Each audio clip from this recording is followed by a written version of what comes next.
Fearlessness. Swami ji ने कहा था कि अगर तुम पाप मानते हो तो सबसे बड़ा पाप खुद को कमजोर मानना है। उसे कहा कि कमजोर शरीर के साथ तुम धर्म का पालन नहीं कर सकते, तुम्हें अपने भीतर लोहे की नसों जैसी शक्ति पैदा करनी होगी। जागो और तब तक मत रुको जब तक तुम अपने कर्तव्य में सफल न हो जाओ, लक्ष्य प्राप्त न कर लो। भाइयों प्रणाम, नमस्कार, जय श्री राम। आज 12 जनवरी है। लोग इसे कैलेंडर की एक तारीख समझते होंगे, लेकिन मेरे लिए ये उस सूर्य के उदय का दिन है जिसने भारत की सोई हुई आत्मा को जगाया। आज उस सन्यासी का अवतरण दिवस है जिसके हटे हुए भगवे के पीछे 7 समंदर पार की ताकतें नतमस्तक हो गई थी। स्वामी विवेकानंद। आगे बढ़ने से पहले सर्वप्रथम उनकी जयंती पर मैं उनको श्रद्धा सुमन अर्पित करता हूं और उनके चरणों में कोटि कोटि नमन करता हूं। स्वामी विवेकानंद एक ऐसा नाम जिसे सुनकर ही रगों में दौड़ता खून उबाल मारने लगता है। कहानी शुरू होती है कोलकाता के सामान्य परिवार के एक लड़के नरेंद्र से। वो लड़का जो अपनी आंखों में सवाल लेकर घूमता था। वो हर पंडित, हर विद्वान, हर पुरोहित से एक ही सवाल पूछता था कि क्या आपने ईश्वर को देखा है, क्या आपने परमात्मा को देखा है। सब उसे किताबी ज्ञान देते थे, परंतु उससे संतुष्टि नहीं मिली। प्रबल जिज्ञासा थी जानने की कि परमात्मा होता कैसा है, परमात्मा किसने देखा है। और उसका ये सवाल का उत्तर का एक दिन निश्चित था, वो आया जब उसकी मुलाकात हुई दक्षिणेश्वर के एक पागल कहे जाने वाले संत रामकृष्ण परमहंस जी से। वहां आकर सारी जिज्ञासाएं, सारी मन के प्रश्न सारे विवेकानंद जी के हल हो गए। जब नरेंद्र ने वही से सवाल किया तो परमहंस जी ने कहा, मुस्कुराकर कहा, हाँ देखा और तुम्हें भी दिखा सकता हूं। यहीं से शुरू हुआ एक तार्किक युवक का वैश्विक सन्यासी बनने का सफर। अब थोड़े तथ्यों की बात करते हैं। ये इस बीच में बहुत लंबी कहानी है। जब परमहंस जी और स्वामी विवेकानंद जी का मिलन हुआ, उसके बाद कैसे कैसे क्या क्या हुआ, इतना आज समय नहीं दे पाऊंगा क्योंकि बहुत बोलना है। ये भी एक लंबी विस्तृत कहानी है जो कि अत्यंत ही ज्ञानपूर्ण है, ज्ञान से भरी है और एक प्रेरणादायक बात इसमें ये है कि जिस व्यक्ति को किसी भी चीज को पाने की तड़प होती है, वो तड़प ऐसी होनी चाहिए जैसे यदि हमारे मस्तक पानी के अंदर चला जाए नदी में और हमारी कोई नासिका को आगे से दबा दे और हमारा सांस अंदर लेना बाहर आना बंद हो जाए, तो हमारे अंदर जिस प्रकार की तड़प ऊपर आने की होती है, उस प्रकार की तड़प स्वामी विवेकानंद जी के भी अंदर थी। और वही तड़प के फलस्वरूप स्वामी विवेकानंद जी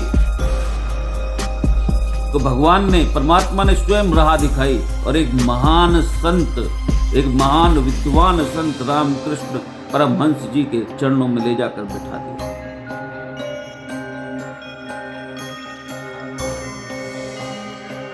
अब तथ्यों के विषय में बात करते हैं। 1893 में जब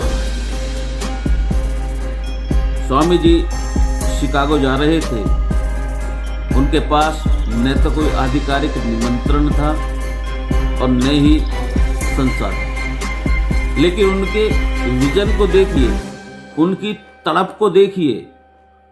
शिकागो जाने वाले जहाज पर उनकी मुलाकात जमशेदजी टाटा से हुई। बातचीत करते करते जैसे तैसे वो बैठे, स्वामी जी से ने टाटा जी का धन्यवाद किया और उन दोनों के बीच में बातचीत होने लगी। तो स्वामी विवेकानंद जी ने टाटा को प्रेरित किया कि भारत को स्टील और तकनीक की नहीं बल्कि साइंटिफिक रिसर्च की आवश्यकता है। इसी मुलाकात की वजह से, इसी मुलाकात के फलस्वरूप भारत में IISc बेंगलोर की नींव रखी गई। शिकागो पहुंचने के बाद कड़ाके की ठंड में वो सड़कों पर सोए, नालियों में पड़े रहे। उनकी इतनी दुर्दशा हुई क्योंकि वहाँ कोई भगवे कपड़े पहनने वाले की कोई औकात नहीं थी उस समय उन देशों में। उनके पास खाने के लिए पैसे भी नहीं थे, लेकिन बड़े बड़े सपने लेकर वो गए थे अपने देश को आगे बढ़ाने के लिए, और बहुत संघर्ष के पश्चात उन्होंने धर्म संसद तक पहुंचने का मार्ग बनाया। जब शिकागो में धर्म संसद होना निश्चित तय था तो स्वामी जी वहीं उपस्थित थे, बैठे थे। अलग अलग देशों के महाविद्वान अपने अपने धर्म के विषय में बता रहे थे। उन्हीं के बीच एक पतले से कम उम्र में सबसे कम युवा सन्यासी, जिनके मस्तक पर हजारों सूर्य का तेज विराजमान था, परंतु अहंकार बिल्कुल नहीं, सभी विद्वानों के बीच बैठे थे। सभी को एकाग्रचित होकर बहुत ध्यानपूर्वक सुन रहे थे। जब उनके बोलने का नंबर आया, अवसर मिला, तो उन्होंने विज्ञान और धर्म को एक कर दिया। ऐसा ओजस्वी भाषण सुनकर वहां बैठे सभी लोग स्तब्ध रह गए। उसके विषय में तो सभी जानते हैं, परंतु आप सभी के आशीर्वाद से मैं उनके पूरे इंग्लिश स्पीच का, धर्म के ऊपर जो उन्होंने भाषण दिया, उसका ट्रांसलेट करके अवश्य आप सभी के समक्ष प्रस्तुत करूंगा, क्योंकि यह जानना बहुत आवश्यक है कि आखिर उन्होंने कहा क्या था आज के युवाओं के लिए। भाषण के पश्चात उनकी मुलाकात निकोला टेस्ला से हुई। उन्होंने टेस्ला को समझाया कि जैसे जिसे विज्ञान एनर्जी कहता है, वह हमारा प्राण है। अर्थात स्वामी जी केवल धर्मगुरु नहीं थे, बल्कि एक साइंटिफिक माइंडसेट वाले दूरदर्शी भी थे। भाइयों, स्वामी जी ने जीवन के सफल होने के 5 महासिद्धांत दिए। उनमें से सर्वप्रथम है निर्भयता, फियरलेसनेस। स्वामी जी ने कहा था कि अगर तुम पाप मानते हो तो सबसे बड़ा पाप खुद को कमजोर मानना है। उन्होंने सिखाया कि मुसीबतें केवल तब तक डराती हैं जब तक हम उनसे डरते हैं, उनका सामना नहीं करते हैं, भागते रहते हैं। नंबर 2, आत्मविश्वास, सेल्फ बिलीफ। उनका मंत्र था I can do anything and everything. वे कहते थे कि तुम अमृत के पुत्र हो, खुद को तुच्छ समझना बंद करो।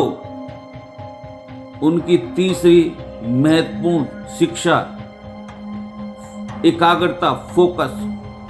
वो एक साथ कई किताबें पढ़ लेते थे और उन्हें पन्ना दर पन्ना, लाइन दर लाइन याद रहता था। उनका कहना था कि ध्यान ही वह चाबी है जिससे ज्ञान का ताला खोला जा सकता है। उनकी चौथी सीख शक्ति, स्ट्रेंथ, गीता एंड फुटबॉल। उन्होंने युवाओं से कहा कि कमजोर शरीर के साथ तुम धर्म का पालन नहीं कर सकते, तुम्हें अपने भीतर लोहे की नसों जैसी शक्ति पैदा करनी होगी। उनकी 5वीं शिक्षा, वैसे तो उनकी हजारों शिक्षाएं हैं, लेकिन उनकी 5वीं, ये मैंने 5 निकाली हैं उसमें से। 5वीं शिक्षा थी सेवा, सर्विस, शिव ज्ञाने जीव सेवा। अर्थात हर व्यक्ति में शिव को देखना, भूखे को, जो भूखा है उसको भोजन कराना ही असली पूजा है। तो बात करते हैं स्वामी जी के अंतिम समय की और उनकी दी हुई सीख की अंतिम समय में। सभी को पता होना चाहिए, स्वामी जी ने अपना त्याग, देह त्याग से पूर्व भी बता दिया था कि वे 40 वर्ष की आयु को पार नहीं करेंगे। 39 वर्ष की आयु में उन्होंने महासमाधि ले ली, लेकिन वो आज भी हमारे पहले, उन्होंने जाने से पहले उन्होंने भारत की वो आत्मसम्मान, वो आत्मगौरव पूरे विश्व में स्थापित कर दिया जो सदियों की गुलामी ने छीन लिया था। उनका उद्घोष था, sister and brothers of America. Hindi में उन्होंने संदेश दिया, उठो जागो और तब तक मत रुको जब तक तुम अपने कर्तव्य में सफल न हो जाओ, लक्ष्य प्राप्त न कर लो। आज उस विराट पुरुष को नमन करता हूँ। नमन करने का दिन है, जिसने बताया सनातन धर्म कट्टरता नहीं बल्कि स्वीकार्यता सिखाता है। भाइयों, मैं आप सभी से, सभी युवाओं से खासकर ये विनती करूँगा, प्रार्थना करूँगा कि स्वामी विवेकानंद जी को अवश्य पढ़ें। उनके जीवन से यदि आपने और हमने 0.1% भी ग्रहण कर लिया तो हमारा जीवन सार्थक सिद्ध हो जाएगा। जय हिंद, जय भारत, जय स्वामी विवेकानंद जी, जय रामकृष्ण परमहंस।